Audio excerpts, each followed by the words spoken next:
Hello viewers, আজকের এপিসোডটা শুরু হতেই এমন এক সিদ্ধান্তের কথা শোনা যায় যা শুনে শুধু কুসুম নয়, কুসুমের বাবাও পুরোপুরি অবাক হয়ে যায়। আয়ুষের মেঘার সাথে বিয়ে হয়ে গেলেই এবার কুসুমের বিয়ে দেওয়া হবে। এই একটা কথাই যেন কুসুমের জীবনের সব স্বপ্ন এক নিমিষেই ভেঙে দেয়। মুখের কোনো কথা নেই, চোখে শুধু চাপা কষ্ট আর বুকের ভিতরে জমে থাকা একরাশ না বলা যন্ত্রণা। গল্পের শুরুতেই আমরা দেখতে পাই আয়ুষ্মান আর মেঘা বাগানে এসে দাঁড়িয়েছে। চারিদিকে আলোয় আলোয় সাজানো, ফুলে গন্ধ ভরা, পুরো পরিবেশটাই যেন একেবারে স্বপ্নের মতো। মেঘা অবাক হয়ে বলে ওঠে, বাহ, এত সুন্দর করে সাজানো হয়েছে। আয়ুষ্মান হালকা হেসে বলে, আমি জানতাম না, এটা আমার জন্য সারপ্রাইজ। আর জানো তো এই কাজটা কে করেছে? মেঘা মজা করে বলে, কার কাজ? তখন আয়ুষ্মান নিশ্চিত ভরসার গলায় বলে, কুসুম। আমার সব পছন্দও জানে, আমি কি চাই কি ভালো লাগে সব আগেই বুঝে নেয়। এই কথাগুলো শুনে মেঘার মুখে হাসি থাকলেও ভেতরে ভিতরে একটা অজানা কষ্ট জমতে শুরু করে। আয়ুষ্মান বলতে থাকে, পরিবারে এমন কেউ নেই যে কুসুমকে ভালোবাসে না। এইবারই শান্তিটুকু যেন ওর জন্যই। মেঘা চুপচাপ শুনতে থাকে, তার মনে প্রশ্ন ঘুরপাক খেতে থাকে, তাহলে কুসুম আসলে আয়ুষের জীবনে কি? হঠাৎ করে মেঘা প্রশ্ন করে বসে, আচ্ছা আয়ুষ, তুমি কি কুসুমকে ভালোবাসো?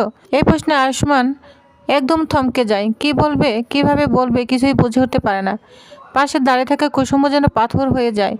কিছুক্ষণ পর আয়ুষ বলে, না মেঘা, কুসুম আর আমার সম্পর্কটা নিখাত বন্ধুত্বের। এই কথাটা কুসুমের বুকের ভেতরটা ছিঁড়ে দেয়।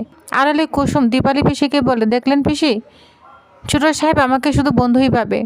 দীপালি দীর্ঘশ্বাস ফেলে বলে, অনেক সময় মানুষটা নিজের মনের কথাই বুঝতে পারে না মা।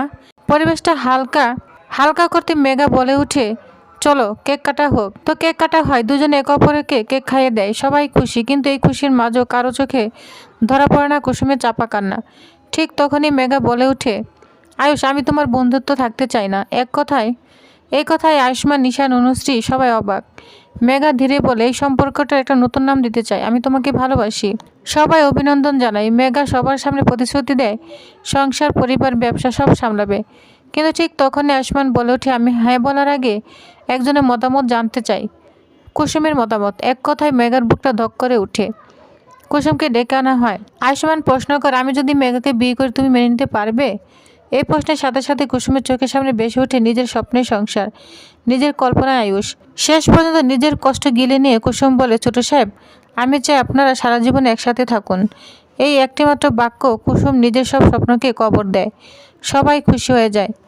মেঘা আয়ুষ্মানকে জড়িয়ে ধরে, আর কুসুম দূরে দাঁড়িয়ে থেকে অবাক হয়ে তাকিয়ে থাকে। রাতে নিজের ঘরে ফিরে কুসুম ভেঙে পড়ে কান্নায়। আমি জানতাম একদিন না একদিন ছোট সাহেব অন্য কারো হবে, কিন্তু এই ভাঙ্গা স্বপ্নের কষ্ট এতটা হবে জানতাম না।